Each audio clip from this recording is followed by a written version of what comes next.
Hello दोस्तों, जय हिंद। मैं आज आपके लिए लेके आया हूँ टॉपिक। आज का हमारा जो भी मेरे चैनल पर है, चैनल को लाइक करें, सब्सक्राइब करें और हमारे पूरे वीडियो को देखिएगा, इसके मत करिएगा। Friedel-Crafts alkylation. इसके फ्रीडल-क्राफ्ट एल्काइलेशन क्या होता है, हम जब कोई फिनॉल्स लेते हैं, फिनॉल पे हम methyl chloride presence of aluminium chloride के साथ रिएक्शन कराते हैं तो हमारा आर्थो या पैरा पोजिशन पे मिथाइल ग्रुप का फॉर्मेशन होता है। This is called Friedel-Crafts alkylation.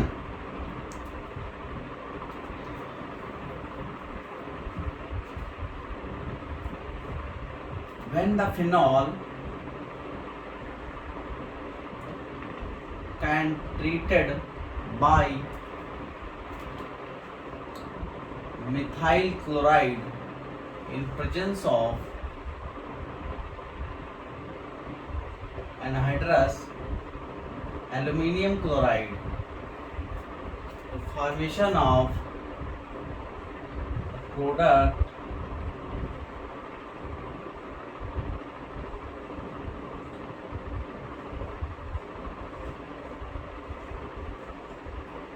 orthomethyl paramethyl phenol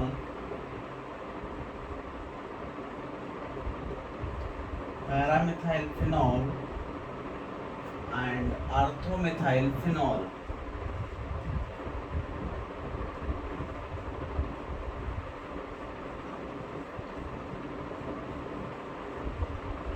methyl phenol तो आर्थो जो हमारा पैरा पोजिशन प्रोडक्ट फॉर्मेशन होगा, ये मेजर फॉर्मेशन होगा। क्यों?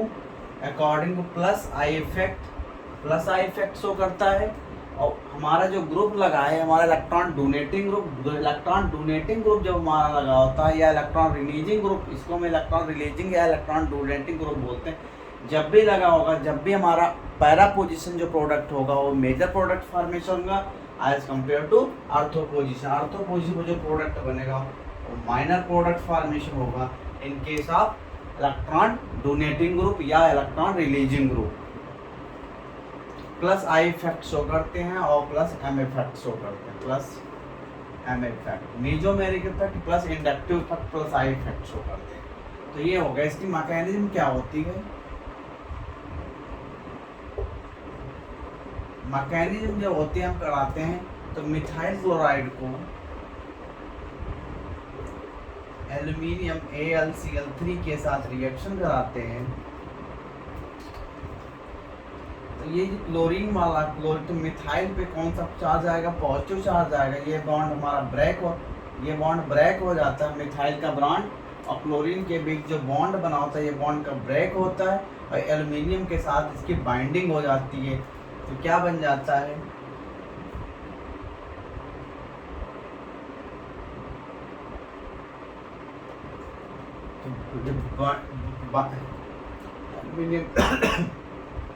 क्लोरीन जो है एल्यूमिनियम टेट्राक्लोराइड फॉर्मेशन होता है यहाँ पे।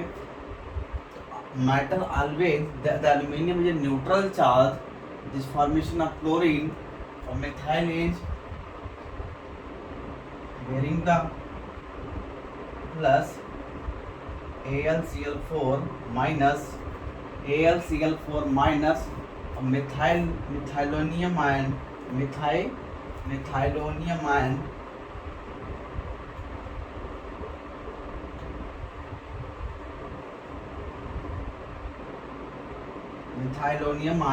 या मिथाइलोनियम आयन फॉर्मेशन होगा। ये हमारा आयन बनेगा।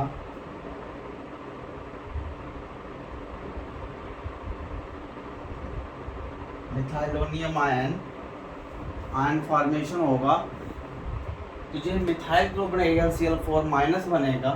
फर्दर क्या होगा? फिनॉल जो है के साथ OH इस तरह होगा। यहाँ हम एल्यूमिनियम क्लोराइड लाएंगे AlCl3, ये lone pair of electron attack करेंगे। जब अटैक करेंगे तो Cl और Cl, दिस फॉर्मेशन AlCl3, तो एल्यूमिनियम क्लोराइड का जो स्ट्रक्चर होगा इस तरह बनेगा और इस पर जब अटैक करेगा तो ये निगेटिव चार्ज बन के निकलेगा। तो यहाँ पे ये हमारा प्रोटॉन ही रिलीज होगा। तो एक साथ तो हमारा क्या बन जाएगा,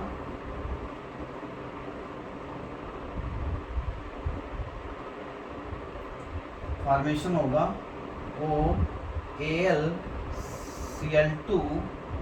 OAlCl2 ये बॉन्ड प्लस यहाँ से क्या निकल रहा है, क्लोरीन गैस निकल रही है। ये क्लोरीन गैस जो है यहाँ से इसके बाद क्या करेगी, प्रोटॉन का डिस्ट्रक्शन करेगी। ये वाला प्रोटॉन जो है, ये Cl- जो है हमारा, ये आके प्रोटॉन का डिस्ट्रक्ट करेगी। ये निगेटिव चार्ज यहाँ पे फॉर्मेशन हो जाएगा। तो रिंग पे कौन सा चार्ज आएगा, निगेटिव चार्ज आएगा। उसी टाइम ये वाला जो हमारा निकलेगा, तो यहाँ रिंग पे निगेटिव चार्ज आएगा और यहाँ पे OAlCl2 फॉर्मेशन होगा प्लस CH3 मिथालोनियम आयन पे ये अटैक करेगा। ये lone pair of electron bond यहाँ पे आएंगे, लोन पेयर ऑफ इलेक्ट्रॉन, ये लोन पेयर ऑफ इलेक्ट्रॉन इधर मूव करेंगे और ये वाला बॉन्ड यहाँ ब्रेक करेगा। ये वाला बॉन्ड जो हमारा ब्रेक करेगा तो क्या फॉर्मेशन होगा, OAlCl2 double bond positive charge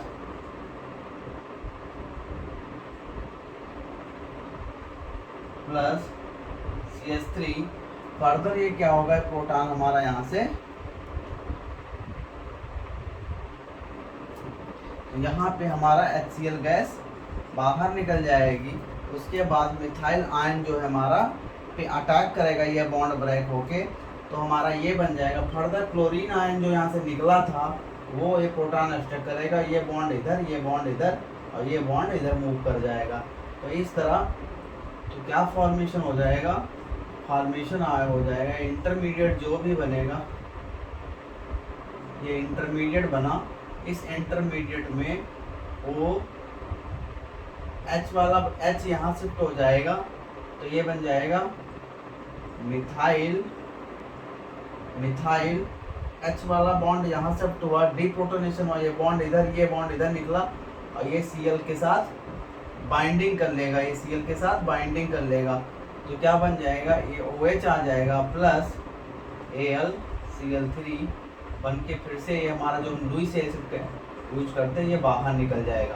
तो ये हमारा ऑर्थोफिनॉल फॉर्मेशन होता है। मैकेनिज्म इस तरह हम इसकी फ्रीडरक्राफ्ट एल्काइलेशन की मैकेनिज्म करते हैं। इसके बाद हम डिस्कस करने वाले हैं Kolbe synthesis,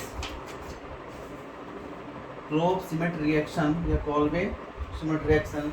The yield alkyl phenol generally since low in case of aluminium chloride coordinate with the oxygen atom। aluminium chloride जो होता है, aluminium chloride जो हम यूज करते हैं वो ऑक्सीजन के साथ कोऑर्डिनेट करता, मतलब बॉन्ड अटैच हो एक दूसरे के साथ बॉन्डिंग करता है, इसलिए इसके साथ जो यील्ड आएगी वो लो आती है।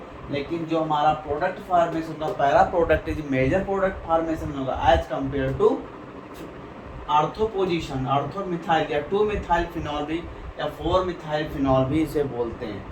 ठीक है, तो इस तरह हम इसको फॉर्मेशन कर देते हैं। और आगे देखिए, एक बार नोट कर लीजिए, फिर मैं इसके बाद रफ करता हूँ, फिर आगे बढ़ता हूँ। आगे हमारे सिंथेसिस है clove synthesis, Kolbe Schmitt reactions.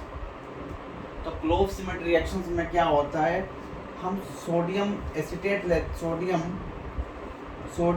को हम सोडियम फिनॉक्साइड या sodium phenoxide, clove Schmitt reaction में सोडियम फिनॉक्साइड को हम कार्बन मोनोऑक्साइड के साथ रिएक्शन कराते हैं तो हमारा उसका सॉल्ट फॉर्मेशन होगा। सॉल्ट फॉर्मेशन होने के बाद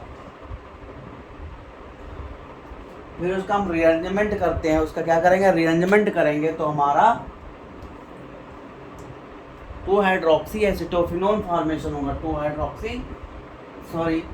प्रोडक्ट फार्म होगा सैलिसिलिक एसिड, मतलब हम हाइड्रोलाइज कर देंगे।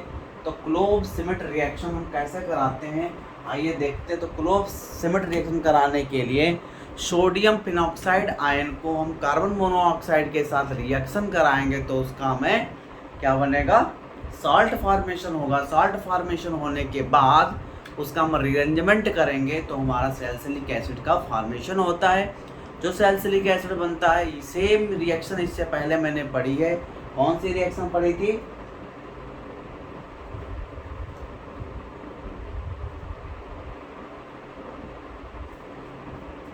इससे पहले मैंने कौन सी रिएक्शन पढ़ी थी? हम लोगों ने पढ़ी थी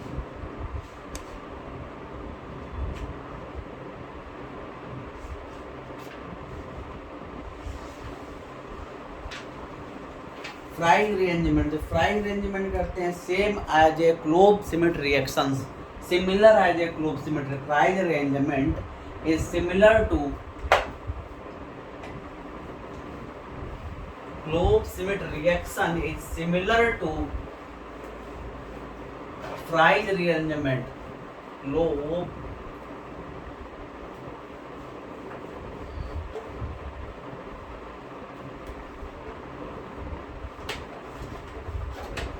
symmetry reactions is similar to the Fries rearrangement। तो Fries rearrangement हम पढ़ते हैं तो क्लोब सिमेट्री रिएक्शंस। तो क्लोब सिमेट्री रिएक्शन में क्या करते हैं, पहले हम फिनॉल लेंगे, Clove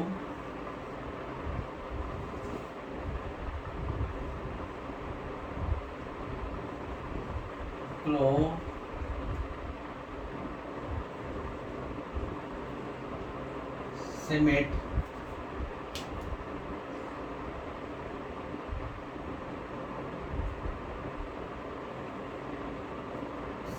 reaction, clove symmetry reaction or clove reaction or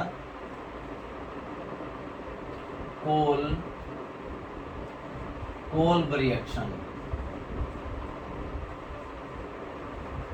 तो क्लोब सिमेट्री रिएक्शंस जो है सिमिलर टू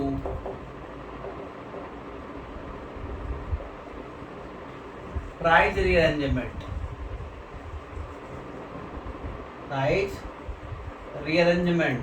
तो क्लोब सिमेट्री रिएक्शन जो है similar to a prize arrangement में। तो हम क्या करते हैं, पहले हम फिनॉल लेते हैं। I take the phenol and react with इससे sodium hydroxide to formation of phenoxide ion. Phenoxide ion, after phenoxide ion react with the carbon monoxide, phenoxide ion react with the carbon monoxide to formation of OCO O Na plus CO minus। this is a sodium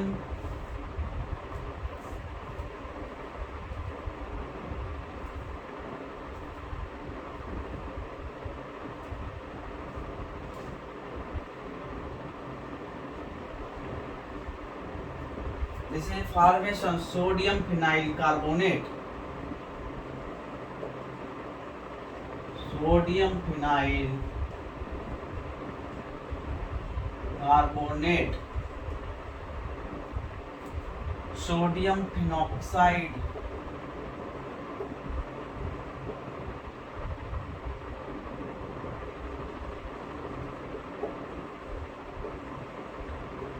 sodium phenoxide ion can react with carbon monoxide to formation of sodium phenyl carbonate, sodium phenyl carbonate। this is formation of sodium phenyl carbonate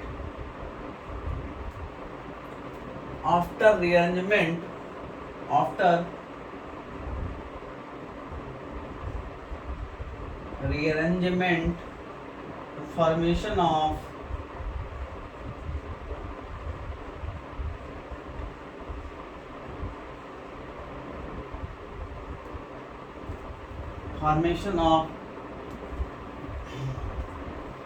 sodium salicylate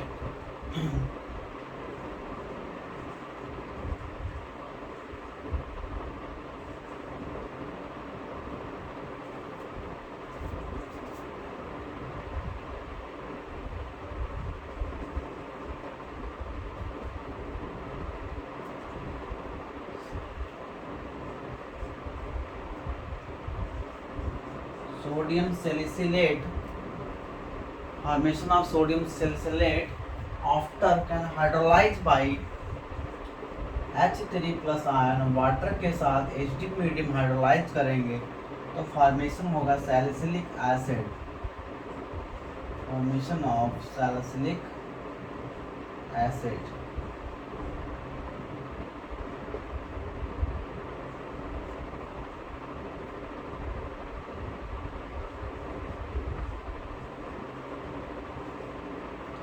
Formation of salicylic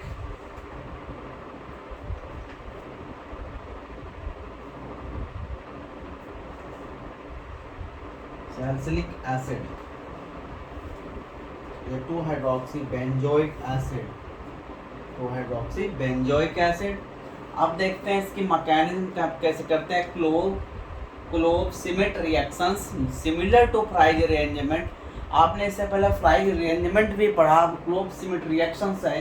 तो इसमें क्या होता है, अब इसकी mechanism कैसे करेंगे।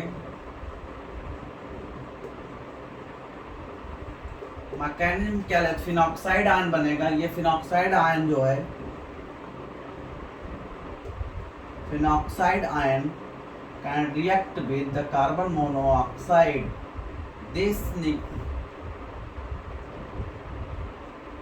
This the lone pair of ion is moved to here. This is attached to the carbon carbonyl. This is formation to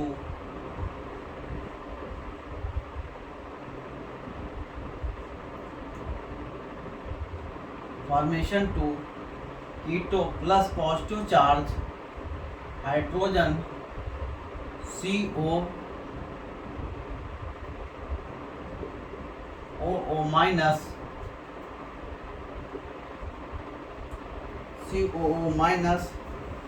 after this proton is rearrangement to formation of hydroxide ion,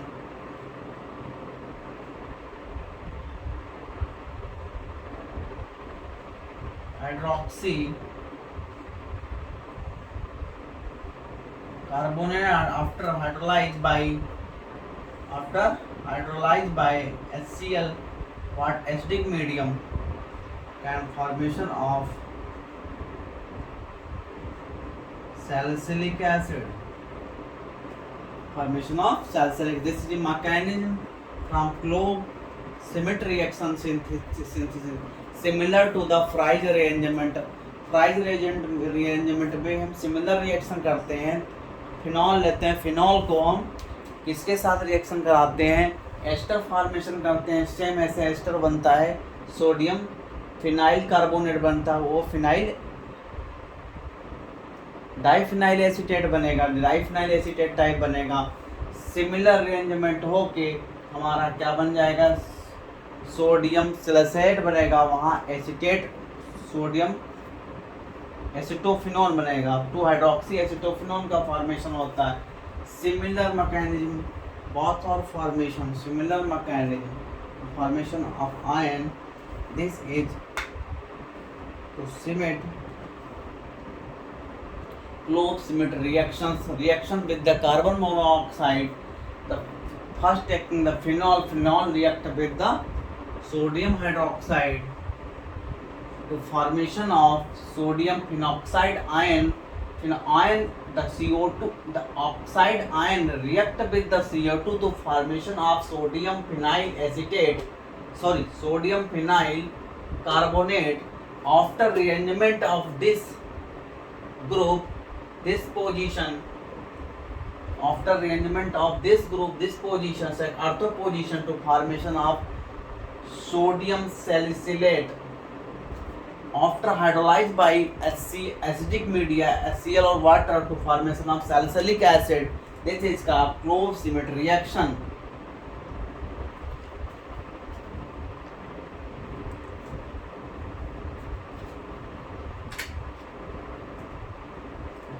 Next, the acetyl salicylic acid aspirin। जो हमारा salicylic acid formation हुआ है, इससे हम aspirin कैसे बनाते हैं। यदि हम इसका एसिटाइलेशन कर देते हैं, सैलिसिलिक एसिड का हम क्या करते हैं, एसिटाइलेशन कर दो तो हमारा क्या फॉर्मेशन, एस्पिरिन फॉर्मेशन हो जाता है। तो आप इसे एक बार नोट कर लीजिए, आफ्टर मैं आई विल द रफ।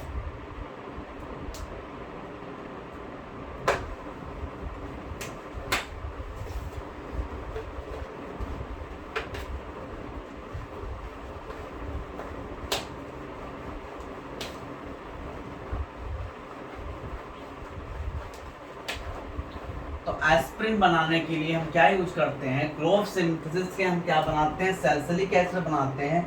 और सैलिसिलिक एसिड को हम रिएक्शन कराते हैं एसिटिक एनहाइड्राइड से।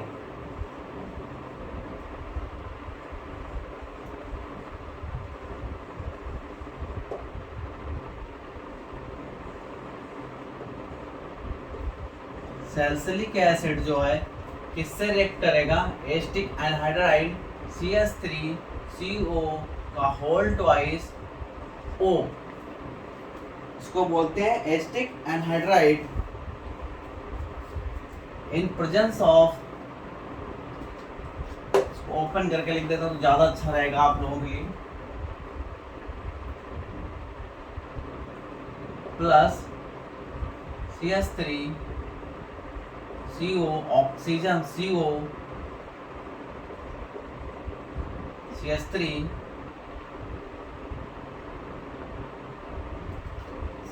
Acetic anhydride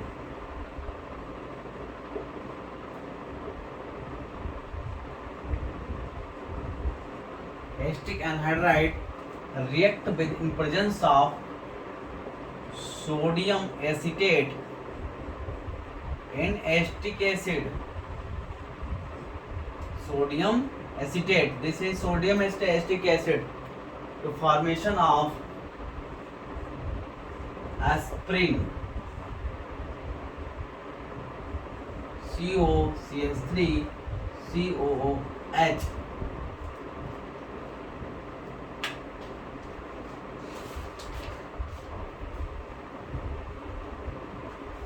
To acetoxybenzoic acid, to acetoxybenzoic acid. This compound is named aspirin.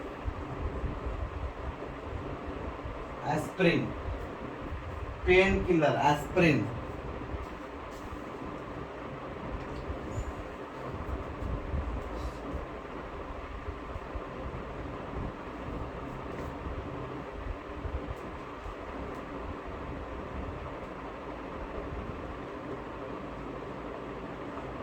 Aspirin.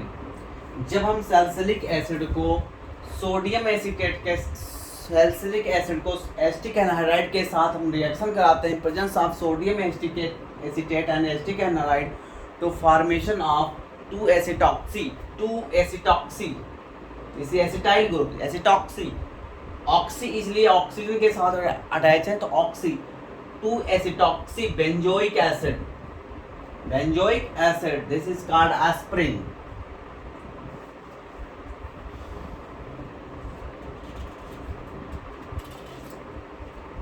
यह ध्यान में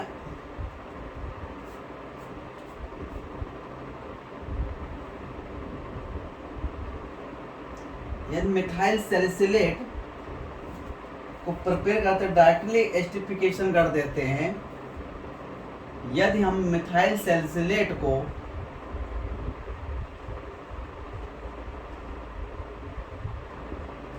डायरेक्टली मेथनॉल के साथ HCl गैस डाल के रिफ्लक्स कर देते हैं, जो प्रोडक्ट फॉर्मेशन होता है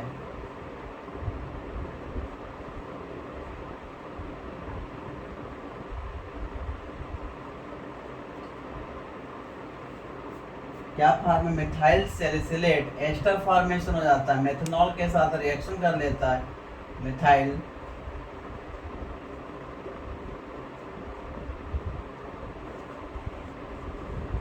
मिथाइल सैलिसिलेट बन जाता है, जिसका नाम winter green oil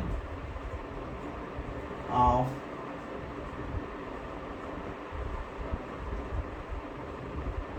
wintergreen, oil of wintergreen बताते हैं। मिथाइल सैलिसिलेट को ऑयल ऑफ विंटरग्रीन के रूप में हम यूज करते हैं, oil of wintergreen. Methyl salicylate जब बनता है हमारा ऑयल ऑफ विंटरग्रीन बोलते हैं मिथाइल सैलिसिलेट फॉर्मेशन।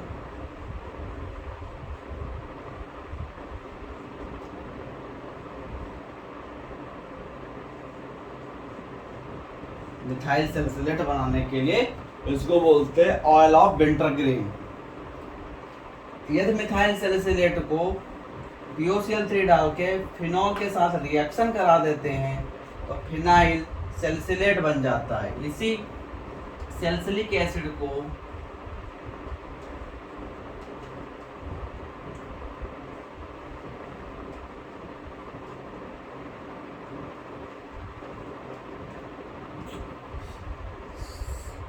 फिनॉल के साथ रिएक्शन करा देते हैं तो phenyl POCl3 presence of heat और POCl3 तो क्या बन जाता है फिनाइल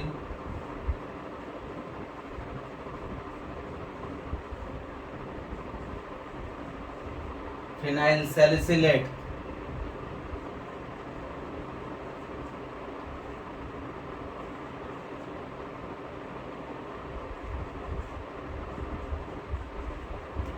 फिनाइल सैलिसिलेट का फॉर्मेशन होता है जिसको बोलते हैं सेलोल। फिनाइल सैलिसिलेट का फॉर्मेशन होता है जब फिनॉल के साथ रिएक्शन करता तो फिनाइल सैलिसिलेट बन जाता है। तो ये हमारा इस तरह क्लोव सिमेट रिएक्शंस में तो हम क्या क्या पाते हैं। क्लोव सिमेट रिएक्शन में एसिटिक एनहाइड्राइड के साथ यदि हम क्लोव सिमेट रिएक्शन में आयन जो हमारा फिनॉक्साइड आयन है रिएक्ट करके कार्बन मोनोऑक्साइड के साथ हमारा फॉर्मेशन करता है सैलिसिलिक एसिड। सैलिसिलिक एसिड को यदि हम एसिटिक एनहाइड्राइड के साथ रिएक्शन कराते हैं तो हमारा क्या बनता है एस्पिरिन का फॉर्मेशन होता है। क्या बनता है एस्पिरिन। एस्पिरिन को क्या बोलते हैं 2-एसिटॉक्सी बेंजोइक एसिड एस्पिरिन। और यह जिसको हम मेथनॉल के साथ रिएक्शन करा जाता है तो मिथाइल सैलिसिलेट बन जाता है। मिथाइल सैलिसिलेट ऑयल विंटर के रूप में यूज करते हैं। फर्दर हमें फिनॉल के साथ रिएक्शन करा जाता है, फिनाइल सैलिसिलेट को फिनॉल के साथ रिएक्शन कराते हैं तो क्या बनता है सेलोल बन जाता है। फिनाइल सैलिसिलेट बन जाता है। फिनाइल सैलिसिलेट को सेलोल बोलते हैं। नेक्स्ट में हम पढ़ाएंगे reamer teamer reaction. Thanks for watching this video.